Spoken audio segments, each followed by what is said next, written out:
श्रीगुरुभ्यो नमः। हरि ओम। जगतं पितरं वन्दे पार्वती परमेश्वरम्। आपदामभर्तारं दातारं सर्वसम्पदां लोकाभिरामं श्रीरामं भूयो भूयो नमाम्यहम्। పార్వతీ పరమేశ్వరుల అనుగ్రహంతో శ్రీమన్నారాయణ యొక్క కటాక్షంతో నా తండ్రి గారి యొక్క ఆశీర్వచనంతో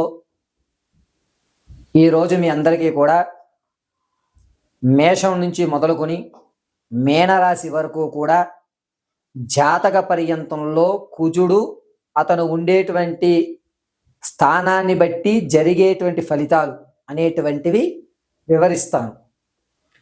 యథాశక్తానుసారం అమ్మవారి అనుగ్రహంతో మీకు ఈ యొక్క విషయాల్ని తెలియజేయడం జరుగుతుంది. ప్రతి ఒక్కరికి కూడా ఇదే విధంగా జరగాలి అనేటువంటిది ఉండొచ్చు, ఉండకపోవచ్చు.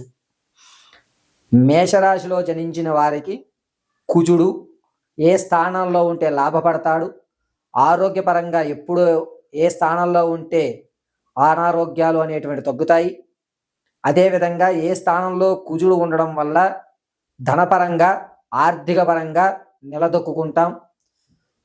ఖ్యాతి ప్రఖ్యాతులు అనేటువంటివి కుజుడు ఏ స్థానంలో ఉంటే మన యొక్క గౌరవాలు పెరుగుతాయి అనేటువంటి విషయాన్ని యథాశక్తానుసారం మీ అందరికీ కూడా తెలియజేయడం జరుగుతుంది. అయితే ప్రతి ఒక్కరి యొక్క date of birth, time, place of బర్త్ను బట్టి కుజుడు తన స్థానాన్ని ఉన్నటువంటి విధానం, అందులోనూ కుజుడు ఇతర గ్రహాల్ని నీచంలో చూస్తున్నాడా, ఉచ్చస్థానంలో నుంచి చూస్తున్నాడా, మూల త్రికోణంలోంచి చూస్తున్నాడా అనేటువంటి విషయాన్ని పరిగణనలో చేసుకోవాలి.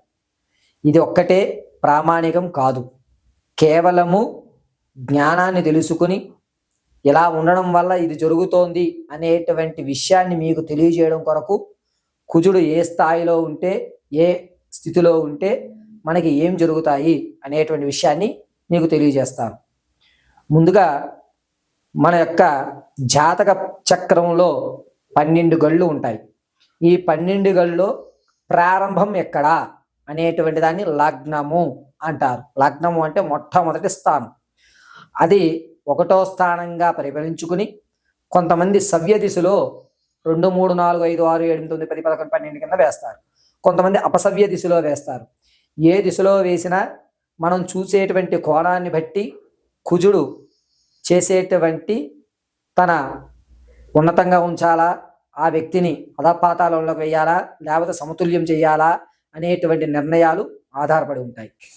తదుపరి ధనుసు రాశి వారి యొక్క లగ్నంలో గనక కుజుడు ఉన్నట్లయితే అతను అద్భుతంగా మీ ఆలోచన ఉన్న ఆ ఆలోచన పక్క వాళ్ళు ఉపయోగించుకుని ఎదగడానికే తప్ప మిమ్మల్ని, మీ సొంత వాళ్ళే మిమ్మల్ని అవహేళన చేసేటువంటి అవకాశాలు ఏర్పడుతుంటాయి. ఈ ఆలోచన నాది కదా, నా ఆలోచనతో ఒకడు బాగుపడ్డాళ్లే అని మీరు సంతృప్తి చెందేటువంటి అవకాశం ఏర్పడుతుంది లగ్నంలో కనుక కుజుడు ధనుసు రాశి వారికి ఉన్నట్టయితే. అయితే కుజుడు 2వ స్థానంలో కానీ, 4వ స్థానంలో కానీ, 5వ స్థానంలో కానీ, అదేవిధంగా 8, 12వ స్థానంలో కానీ రవితో, శనీశ్వరునితో, కేతువుతో కలిసి ఉన్నట్లయితే వారికి అనుకున్న విధంగా వ్యాపారంలో డౌన్ఫాల్ అయ్యేటువంటి అవకాశం ఏర్పడుతుంది. అరే, నేను ఇంత నష్టం వస్తుంది అనుకోలేదు, ఏదో 2 రూపాయలు పోతుంది అనుకున్నాను, కానీ 15 రూపాయలు పోయింది, నేను ఇంత నష్టపోయాను అనేటువంటి ఒక వ్యవస్థకు వచ్చి నేను వ్యాపారానికి పనికిరాను అనేటువంటి నిర్ణయానికి వస్తూ ఉంటారు. కుజుడు కనుక 4వ స్థానంలో రవి చంద్రులతో కలిసి ఉంటే మీకు రావలసినటువంటి ధనం ఏదైతే, అంటే ఆకస్మికంగా వచ్చే ధనం ఏదైతే ఉందో అది నిలబడుతుంది. ఇదే కుజుడు 5వ స్థానంలో చంద్రుడితోటి, కేతువుతోని, రవితోని మిళితమై ఉన్నాడు అనుకోండి, వారికి ఈ యొక్క శరీర కింద భాగంలో అంతా కూడా, అంటే మోకాల వరకు, పొట్ట భాగం దగ్గర నుంచి మొదలు పెట్టుకుని మోకాల వరకు కూడా చర్మానికి సంబంధించిన వ్యాధులు కానీ, లేదా కడుపులో ఒక రకమైనటువంటి యాసిడ్స్ కానీ తయారయ్యి ఇబ్బంది పెట్టేటువంటి అవకాశం ఏర్పడుతూ ఉంటుంది. కుజుడు ధనుసు రాశి వారికి 4వ ఇంట ఉండి మూల త్రికోణంలో కనుక చంద్రుణ్ణి గురుణ్ణి చూడగలిగితే విదేశాలకు వెళ్ళేటువంటి అవకాశం సులభదాయకం అవుతుంది. కుజుడు 8వ ఇంట చంద్రుడు గురుడు రవిని కలిసి ఉన్నట్లయితే కనుక వారికి అద్భుతమైన ఫలితాలు. అంటే తమ మాట విని ఎవరైతే వేరే వ్యవస్థను చేస్తారో అతను మళ్ళా వచ్చి నీ మాట ఆ రోజు నువ్వు వద్దన్న మాట నేను తీసుకున్నాను, దానివల్ల నేను అభివృద్ధి చెందాను, ఇదిగో అని చెప్పి కాస్త ఊరట ఉన్నటువంటి ధనాన్ని ఇచ్చేటువంటి అవకాశం కలుగుతూ ఉంటుంది. ధనుసు రాశి వారికి కుజుడు అనేటువంటి వ్యక్తి కేతువుతో రవితో మిళితమై లగ్నంలో ఉంటే నీచమైనటువంటి ఆలోచనకి క్రూరత్వమైనటువంటి ఆలోచనలు చేసేటువంటి అవకాశం కలుగుతూ ఉంటుంది. కుజుడు కనుక లగ్నం నుంచి చంద్రుణ్ణి కేతువుని మూల త్రికోణంలో చూడగలిగితే అతనికి మానసికమైన ఆనందం కలుగుతుంది. దంపతుల మధ్య అన్యోన్యత అనేటువంటిది కేతువు 2వ స్థానంలో ఉండడం వల్ల జరుగుతుంది. ఇదే కనుక కేతువు కుజుడు 2వ స్థానం నుంచి మూల త్రికోణంలో రాహువును చూస్తే వారికి భార్యాభర్తల మధ్య ఇబ్బందులు కలిగి వారు ఎడమొహం పెడమొహం అయ్యేటువంటి అవకాశాలు కలుగుతూ ఉంటాయి. కుజుడు ధనుసు రాశి వారికి అద్భుతమైన ఫలితాలు ఇవ్వాలి అనుకుంటే వారు హనుమతారాధన అనేటువంటిది మంగళవారం చేయడం, మంగళవారం రోజున మీకు దొరికితే మామిడి పండు కానీ లేదా జామకాయ కానీ లేదా అరటి పండు కానీ చిన్న చిన్న ముక్కలుగా తరిగి అందులో తేనె వేసి స్వామివారికి నైవేద్యంగా సమర్పించడం వల్ల ధనుసు రాశి వారికి కుజుడు ఒక స్థాయిని ఏర్పరచుకునేటువంటి అవకాశాన్ని ఇప్పటి వరకు నేను ఇచ్చినటువంటి కుజగ్రహము అనేటువంటిది మేషం నుంచి ప్రారంభం చేసుకుని మీనరాశి వరకు కూడా 12 స్థానాల్లో ఏ స్థానంలో ఉంటే ఏ ఫలితం వస్తుంది అని మాత్రమే ఇవ్వడం జరిగింది. ఖచ్చితమైన ప్రాకారము, ఖచ్చితంగా మీ యొక్క జాతక వ్యవస్థ అనేటువంటిది మీరు జనించిన సమయాన్ని బట్టి ప్రదేశాన్ని బట్టి ఆ లగ్నము అనేటువంటిది నిర్ణయిస్తారు. అలా నిర్ణయించిన తర్వాత లగ్నంలో కొంతమందికి కుజుడితో కొన్ని గ్రహాలు కలిసి ఉంటాయి, కొంతమందికి కేవలం కుజుడు మాత్రమే ఉంటాడు.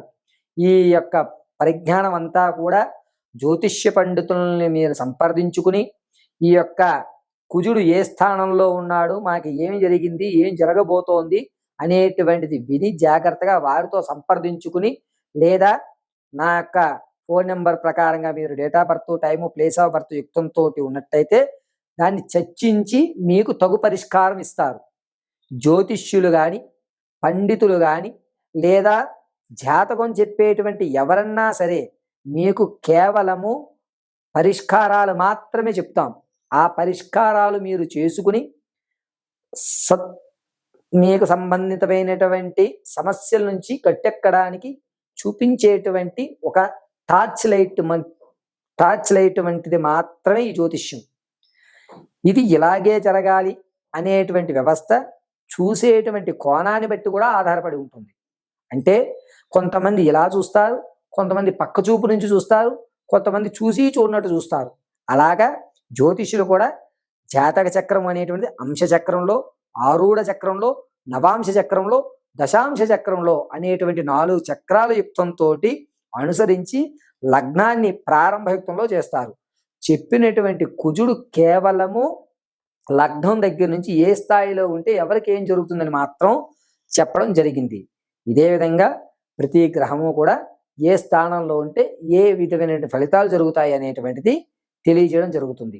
దీన్ని ఎవరు తప్పుపట్టకుండా తగు సలహాలు తీసుకుని మీరు నమ్మినటువంటి పురోహితులు కానీ లేదా ఎవరన్నా మా బోటి వారికి కానీ date of birth, time, place of birth అది లేని పక్షంలో పేరును బట్టి వచ్చేటువంటి జాతకం కొంతవరకు మాత్రమే. ఇప్పుడు నేను చెప్పినటువంటి ఈ కుజ ఫలితాలన్నీ కూడా ఈ సంవత్సరం వరకే. అంటే సంక్రాంతికి రవి మారిన తర్వాత తన యొక్క ప్రభావాన్ని ఉగాది నుంచి ప్రారంభం చేస్తూ ఉంటాడు. కాబట్టి రవి సంక్రమణ నుంచి రవి సంక్రమణం వరకు జరిగేటువంటి వ్యవస్థ. ప్రతి నెల కూడా మళ్ళా జాతక పర్యంతంలో మార్పు జరుగుతూ ఉంటాయి. వీటిని గమనించగలరని మనవి. పరమేశ్వరార్పణం.